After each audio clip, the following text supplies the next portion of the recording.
पाकिस्तानियों, मेरे से बहुत सारे लोगों ने पूछा है जनाब जी कि पार्क व्यू सिटी लाहौर और रूडा का क्या मसला चल रहा है, पार्क व्यू सिटी लाहौर में इन्वेस्ट करनी चाहिए या नहीं करनी चाहिए। तो आज हम इसके बारे में डिटेल में बात करेंगे। अर्बन डेवलपमेंट अथॉरिटी है, इसको पावर्स कब मिली, ये इसकी हकीकी शक्ल कब आई और ये किस बुनियाद पे खड़ी की गई, ये आगे चल के मैं आपको बताता हूँ।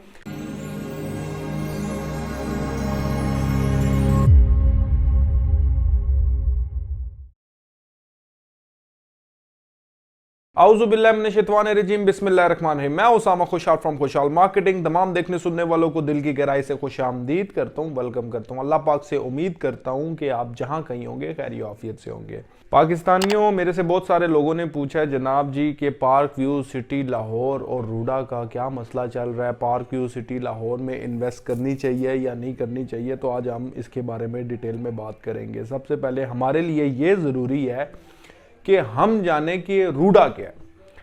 जनाब, रूडा जो है वो अर्बन डेवलपमेंट अथॉरिटी है। इसकी जो शुरुआत हुई थी वो 1945 से हुई थी। ठीक है, 1945 से हुई थी। उस वक्त के जो कमिश्नर थे उन्होंने ये तजवीज़ दी थी कि लाहौर में आने वाले जो मर्दमशुमारी है, यानी कि आने वाली आबादी के लिए जो सा है वो ये प्रोजेक्ट हमें बनाना पड़ेगा और हमारी मजबूरी है। नो डाउट प्रोजेक्ट बहुत अच्छा है और वो इसलिए बनाना पड़ेगा क्योंकि आपको पता है कि आलूदगी बहुत ज़्यादा है और मर्दमशुमारी की वजह से लोगों को बहुत सारी मुश्किलात हैं।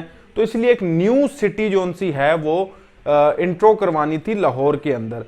अब ये जो अर्बन डेवलपमेंट अथॉरिटी है, इसको पावर्स कब मिली, ये इसकी हकीकी शक्ल कब आई और ये किस बुनियाद पे खड़ी की गई, ये आगे चल के मैं आपको बताता हूँ। ये 46 किलोमीटर पे ये सोसाइटी है और तकरीबन 1 लाख एकड़ से ज़्यादा लैंड जो सी है उस पे ये बन रही है सोसाइटी। इसमें तकरीबन सऊदिया के, दुबई की इन्वेस्टमेंट्स हो चुकी हैं। ये एक्चुअली पीटीआई की गवर्नमेंट में उस्मान बोजदार के ज़ेरे निगरानी ये रूडा जो है वो तश्कील दिया गया, इसको पावर्स दी गई। ठीक है, पहले ये जो लाहौर की ज़मीनें थी वो रूडा के अंदर आती थी, ये सारी एलडीए के अंदर आती थी।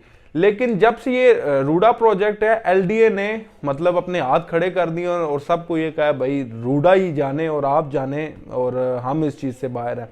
अब इसमें क्या हो रहा है, इसमें ये हो रहा है कि बहुत सारी सोसाइटीज़ जो सी हैं वो, अगर हम 1 लाख एकड़ की बात करें तो काफ़ी सारी सोसाइटीज़ जो है वो इस प्रोजेक्ट के अंदर जम हो रही हैं। तो फिर लोग ये सोचते हैं कि यार हमने जो इन्वेस्टमेंट की है तो आगे मतलब ये कैसे होगा। मैं आपको बताता हूँ, पार्क व्यू सिटी की और रूडा की एक्चुअली क्लैश ये हुआ था कि ये जो पार्क व्यू सिटी है वो रूडा के अंडर आता है। ठीक है, थोड़ी सी पॉलिटिकल विक्टिमाइजेशन थी और रूडा ने जो है वो तोड़फोड़ की थी, रोड तोड़ी थी और 2-3 घर गिराए थे। अब एक्चुअली पार्क व्यू को जो एनओसी मिली हुई थी वो 1000 कनाल की पहले मिली हुई थी। ठीक है, अब पार्क व्यू को एनओसी 1000 की मिली हुई थी और 3000 जो है 3000 कनाल पे उनकी पोजीशनिंग थी, यानी कि पोजीशंस प्लॉट थे 3000 कनाल पे और उससे आगे 30,000 कनाल जगह एक्वायर थी। अब वो ली गई थी फार्मर्स वगैरह से।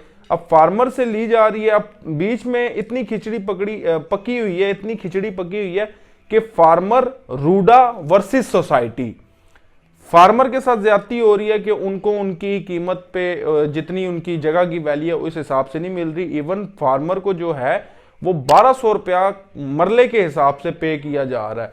अब जाहिर सी बात है 1200 रुपया मरला, ये तो बहुत बड़ी ज्यादती है, इस तरह नहीं करना चाहिए। अब चलें, ये तो बात दूसरी तरफ चली जाएगी।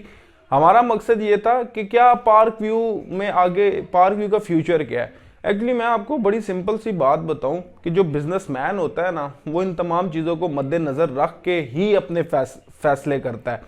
अब हुआ ये है कि रूडा ने जो है वो तोड़फोड़ कर दी। तोड़फोड़ करने के बाद पार्क व्यू सिटी ने अपील दायर कर दी और पार्क व्यू सिटी ने जब अपील दायर की तो उनको जनाब जी स्टे ऑर्डर मिल गया। जो 2 घर टूटे थे उनकी भी पार्क व्यू ने जो कीमत थी उनको अदा की, उनको कंपलसेट किया।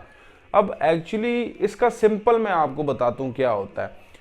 पहले इदारा सोया होता है, ठीक है, फिर अचानक जागता है, फिर सो जाता है।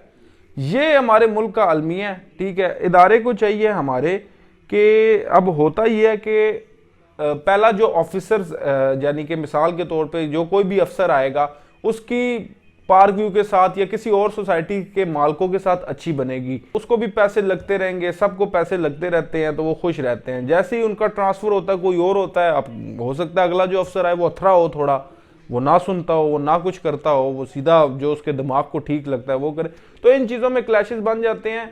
होगा कुछ भी नहीं, सेटलमेंट हो जाएगी।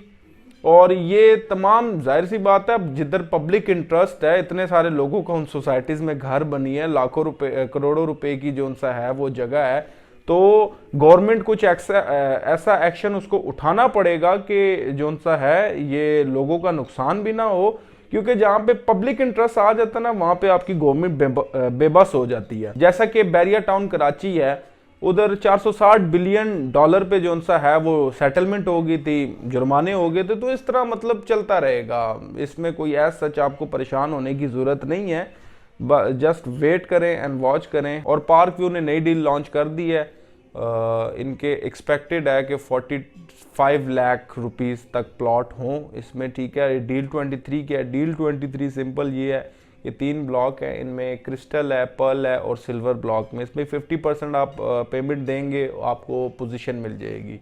तो ये सिंपल चीज़ है। देखें मैंने आपको फिर कहा है कि कोई भी स्टेक होल्डर ऐसा कोई काम नहीं करता जो आके उसके बिजनेस को नुकसान दे। तो बात यहाँ पे है कि गवर्नमेंट्स के ये काम है, पॉलिटिकल विक्टिमाइजेशन है। इंशाल्लाह अल्लाह रब्बुल इज़्ज़त खैर करेगा और ये इशू भी बाकी मामलात की तरह सॉल्व हो जाएंगे, ठीक है। घबराएं मत, अल्लाह पाक रहम करेगा, ठीक है। मुझे दें इजाज़त, अल्लाह हाफिज़।